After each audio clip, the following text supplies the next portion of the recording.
Hvad er dansk madkultur for dig? Det er flæskesteg eller stegt flæsk og persillesovs. Okay. Hvad er dansk madkultur? Hvad forestiller du dig med dansk madkultur er? Jeg forestiller mig, det er sådan nogle danske retter, og det kunne være sådan noget som frikadeller og grøn langkål. Det kunne være, jeg synes sådan noget med pølser ved en pølsevogn er for mig meget dansk madkultur. Hvad er dansk madkultur for dig? Dansk madkultur for mig er brun sovs og bøffer og smørbrød. Og ja, god gammeldags veltillavet mad. Det er dansk. Hvad er dansk madkultur for dig? Dansk madkultur, det er...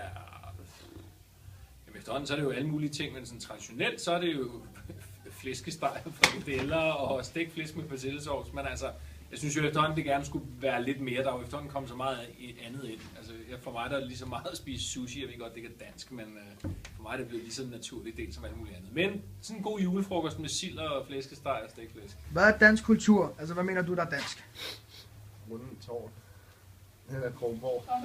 Hvad er dansk kultur? Altså, hvad mener du, der er dansk? Jeg synes, vi har nogle forfattere, som skriver om noget dansk kultur i hvert fald. H.C. Andersen er vel en form for dansk kultur. Dansk kultur, ja, det er rigtigt. Vi har noget, der hedder dansk poppen, som er lidt dansk-agtigt også. Det er jo blandet meget sammen efterhånden, det med kultur, synes jeg, på grund af globaliseringen. Men H.C. Andersen er for mig dansk kultur. Hvad er dansk kultur? Altså, hvad mener du, der er dansk? København for mig er enormt dansk. Kan du uddybe det lidt? Ja, så tænker jeg på Tivoli. Så tænker jeg på selvfølgelig også vores dronning. Og så tænker jeg på Strøget og på Lange Linje og Den Lille Havfrue, H.C. Andersen. Hvad for noget? Staden er også utrolig dansk for mig. Ja. Hvad er dansk kultur for dig? Altså, hvad mener du, der er dansk her i Danmark? Det synes jeg er noget med...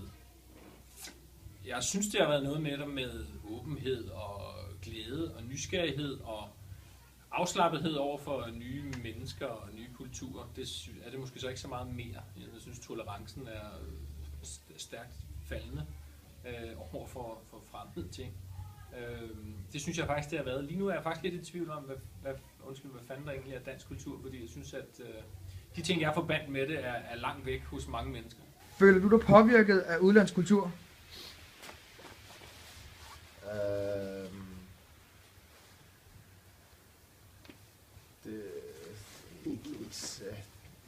Ikke sådan rigtigt, men meget af det der mad, vi spiser og sådan noget, er jo udlandsk. Alle de der restauranter. Men det er jo meget lækkert, jo. Så det er fint. Føler du dig påvirket af udlandsk kultur?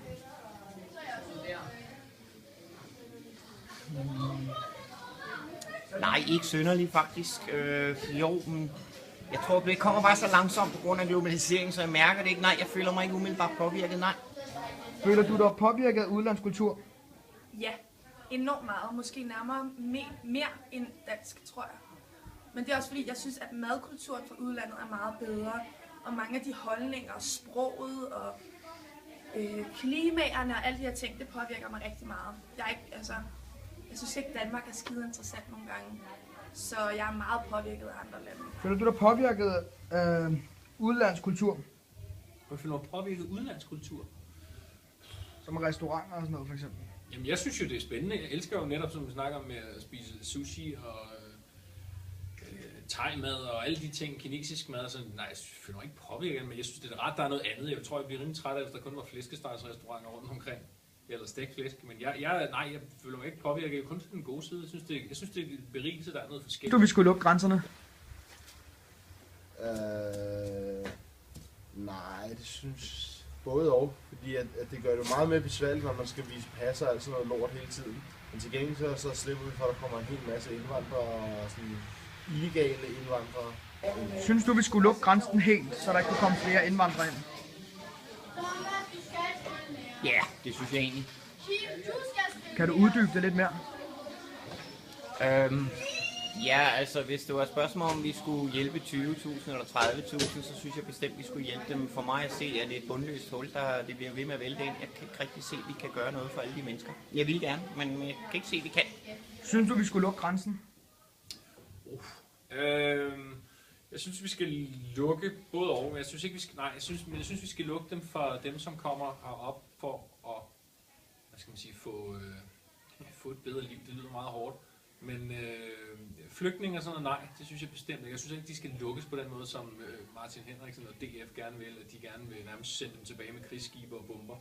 Det synes jeg er umenneskeligt og klamt. Men også anerkende, at vi nok ikke har plads til at kunne hjælpe alle, i hvert fald dem, som bare kommer herop fordi de måske ikke tjener så meget i deres eget land. Jeg kan godt forstå, at de gør det, men det kan vi måske ikke hjælpe, så det må være en prioritet at hjælpe dem, der kommer ned der flygter for IS for eksempel.